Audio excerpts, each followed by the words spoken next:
This is Eagle's Nest. On the surface, it's just an ordinary sinkhole filled with cloudy green waters, tucked away among the trees. But in reality, what lies below is a sprawling 300-foot-deep labyrinth of underwater caves and tunnels, snaking their way under deep wilderness. It's considered to not only be one of the most dangerous in Florida, but one of the most dangerous on Earth. In this video, we're going to go over some of the most horrifying incidents that have taken place here. Viewer discretion is advised. So, the story goes, Eagle's Nest remained undiscovered for millennia, as Native American tribes avoided the foreboding sinkhole in the earth.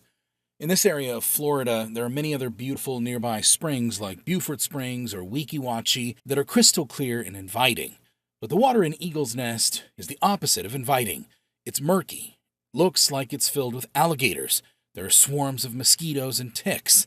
And there's no sign that an amazing natural wonder sits just below the surface. It wasn't until the 1960s that intrepid cave diving explorer Don Ledbetter chanced upon the opening and bravely plunged into the unknown murky depths. As there always are, some people just can't help themselves and need to see what's down below. Later, when technology and equipment advanced, exploration moved beyond the very first large opening called the main ballroom. This is when the fatalities would begin. The cave has been mapped to 310 feet deep. Sometimes the water is dark, dyed with natural organic coloring called tannins. At other times, when the conditions are right, the water is gin clear, totally invisible. It's magical, like being in another world. It's captivating, thrilling, and dangerous.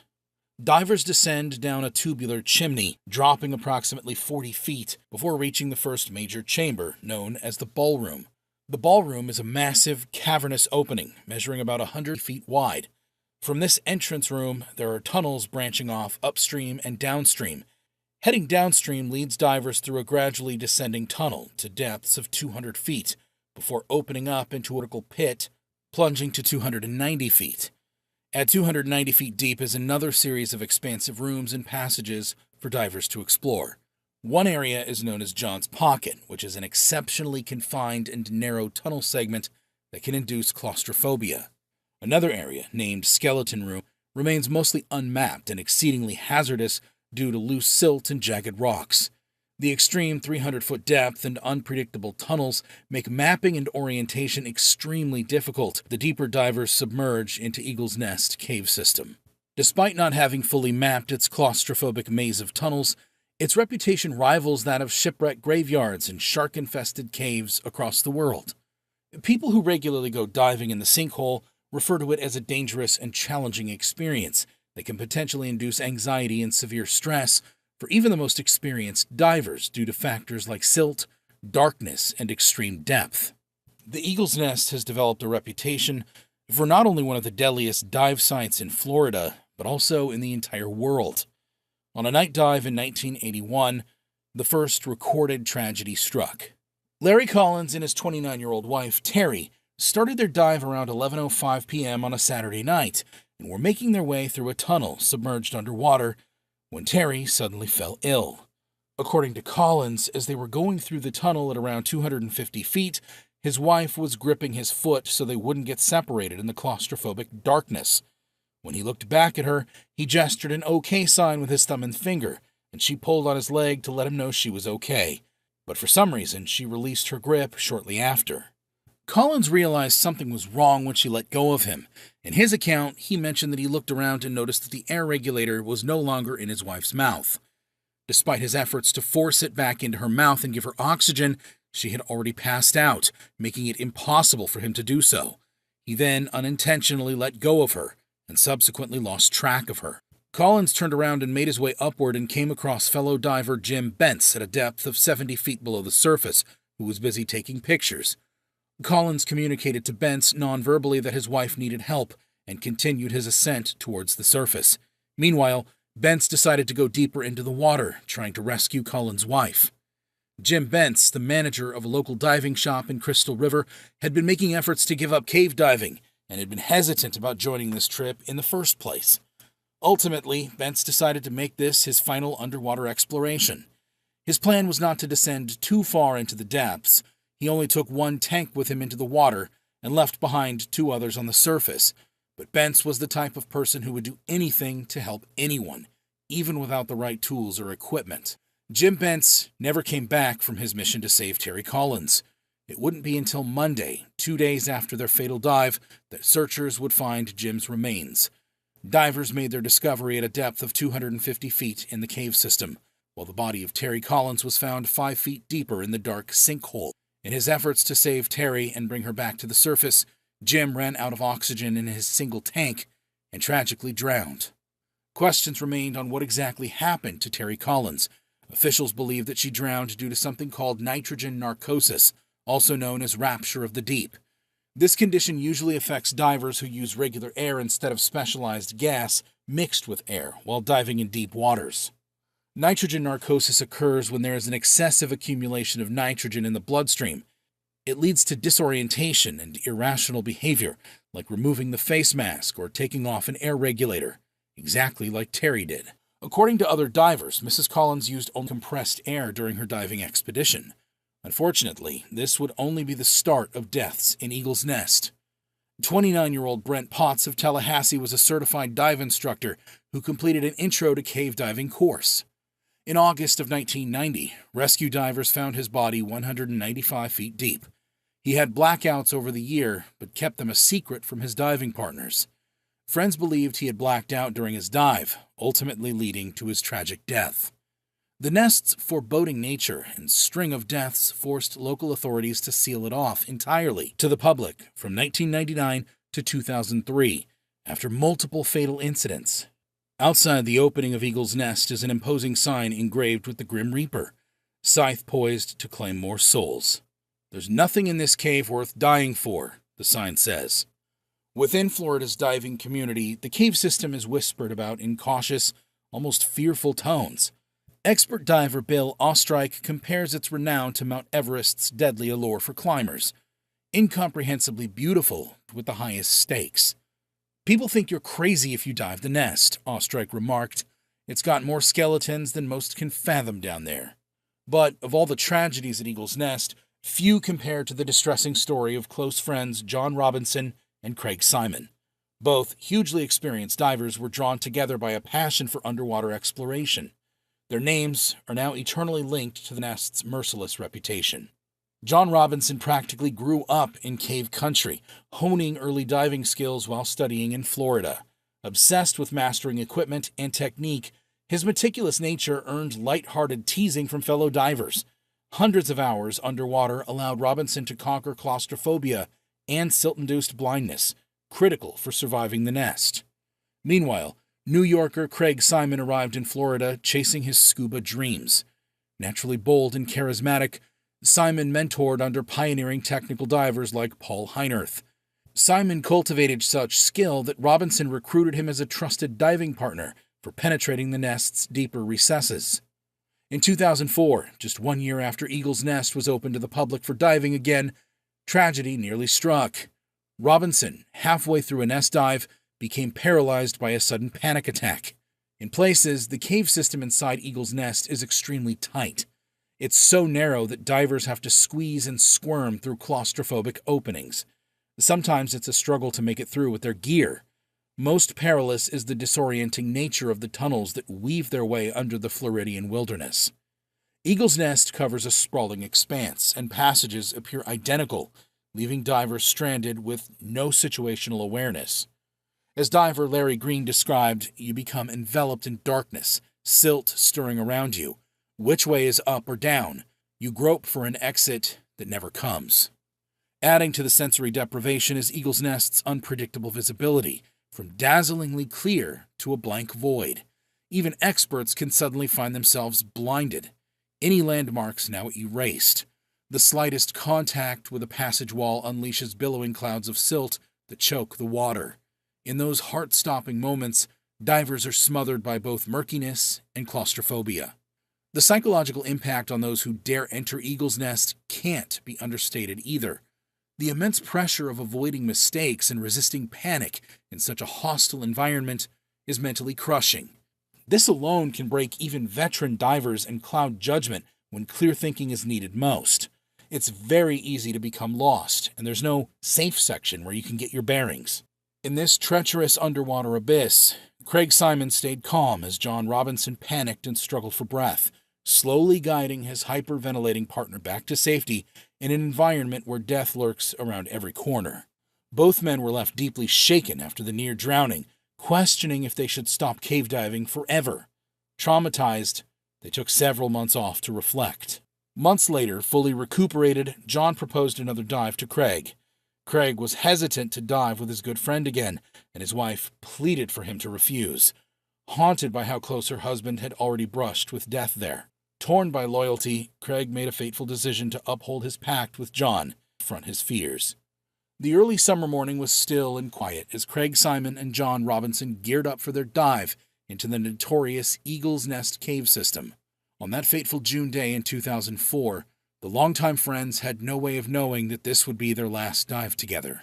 As crafty and experienced as Craig and John were, all it takes is one small mistake, one lapse in judgment to bring disaster. As they started their dive, strict procedures were followed. Guideline tied off, extra oxygen rigged, dive time precisely planned as they finned towards narrower tunnels with skyscraper-height ceilings. The immense 300-foot depth of Eagle's Nest allows little margin for error. At 10 times normal atmospheric pressure, air consumption rapidly accelerates. Wayward divers fighting disorientation and poor visibility quickly burn through their precious gas supply. By the time distress sets in, their tanks may be frighteningly close to empty. John and Craig's plan involved a total dive time of 40 minutes, including decompression, with a goal of reaching approximately 1,800 feet inside the cave, at a maximum depth of 300 feet. To ensure safety, they had enough air supply for the estimated duration and used high-quality dive scooters to move faster. An underwater scooter, also called a diver propulsion vehicle, underwater propulsion vehicle, sea scooter, or swimmer delivery vehicle, is a mechanically propelled vehicle that pulls people underwater to reduce the effort of swimming. Underwater scooters enable scuba divers, snorkelers, and free divers to move through the water with less energy exertion and less oxygen usage.